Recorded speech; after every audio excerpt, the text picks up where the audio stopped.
बीड शहरातील उमा किरण क्लासेस या नामांकित प्रायव्हेट क्लासेसमध्ये शिकणारी अल्पवयीन तरुणी नीटची तयारी करत होती।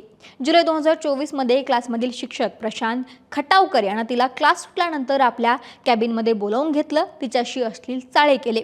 विद्यार्थिनीनं ही बाब क्लासेस संचालक प्राचार्य विजय पवार यांना सांगितली आणि त्यांच्याकडे मदतीची अपेक्षा केली। मात्र पवार यांनी खटावकर याला आळा घालण्याऐवजी स्वतः या विद्यार्थिनीशी आपल्या केबिनमध्ये अश्लील चाळे केले। मे 2025 पर्यंत हा सगळा प्रकार सुरू होता। म्हणजेच जवळपास वर्षभर ही तरुणी लैंगिक छळाला बळी पडत होती। तिनं आपल्यासोबत घडलेला सगळा प्रकार आपल्या मैत्रिणीला सांगितला, पण घरी सांगायची हिंमत तिची काही होत नव्हती। मात्र शिक्षकांकडून होणारा त्रास असह्य झाल्यानं मुलीनं हा संपूर्ण प्रकार आपल्या आई-वडिलांना सांगितला। हा प्रकार कळताच पीडितेच्या आई-वडिलांच्या पायाखालची जमीन सरकली। यानंतर मुलीच्या आई-वडिलांनी शिवाजीनगर पोलीस ठाण्यात गाठलं आणि मुलीच्या फिर्यादीवरून दोन्ही शिक्षकांवरती पॉस्को अंतर्गत गुन्हा दाखल केला।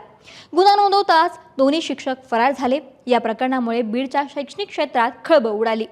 या प्रकरणातील आरोपी विजय पवार हा कोचिंग क्लास संघटनेचा पदाधिकारी आहे आणि राजकीयदृष्ट्या अनेक नेत्यांच्या संपर्कात आहेत। शरद पवारांचे राष्ट्रवादीचे आमदार संदीप क्षीरसागर यांचा हा खंदा समर्थक असल्यानं प्रकरण चांगलंच तापले। बीड शहरात पक्ष संघटना आणि पालकांनी बीड बंदची हाक देखील दिली, त्यामुळे हे प्रकरण प्रचंड गाजले। यातील आरोपी विजय पवार आणि दुसरा आरोपी हे 3-4 दिवसांपासून फरार होते। मात्र 28 जूनला मध्यरात्री आणि 29 जूनच्या पहाटे सकाळी साने गुन्हे शाखेने चौसाळा आणि मांजरसुबा परिसरातून या दोघांनाही ताब्यात घेतलं। आरोपी पुण्याकडून मांजरसुबा चौसाळा परिसरात येत असल्याची माहिती साने गुन्हे शाखेच्या पोलिसांना समजली आणि त्यानंतर गुप्त बातमीच्या माध्यमातून पोलिसांनी सापळा लावत या दोन्ही आरोपींना ताब्यात घेतलं। त्यांची बीडच्या जिल्हा रुग्णालयामध्ये वैद्यकीय तपासणी करून त्यांना अटक करण्यात आली। यानंतर दोन्ही आरोपींना 29 जूनला न्यायालयात हजर करण्यात आलं।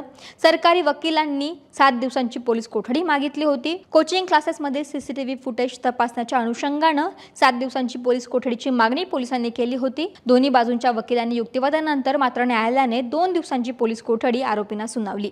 आता हे प्रकरण चर्चेत आल्यानंतर राजकीय वळण देखील या प्रकरणाला लागले, कारण बीडचे आमदार धनंजय मुंडेंनी या प्रकरणी क्षीरसागर यांच्यावरती गंभीर आरोप केलेत।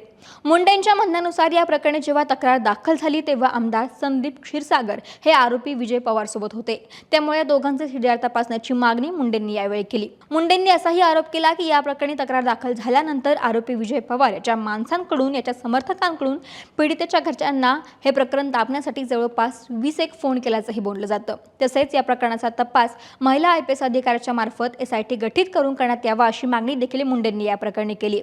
अशात आता या विनयभंग प्रकरणातील तपास IPS महिला अधिकाऱ्याकडे वर्ग करण्यात आल्याची माहिती देखील समोर आली आहे।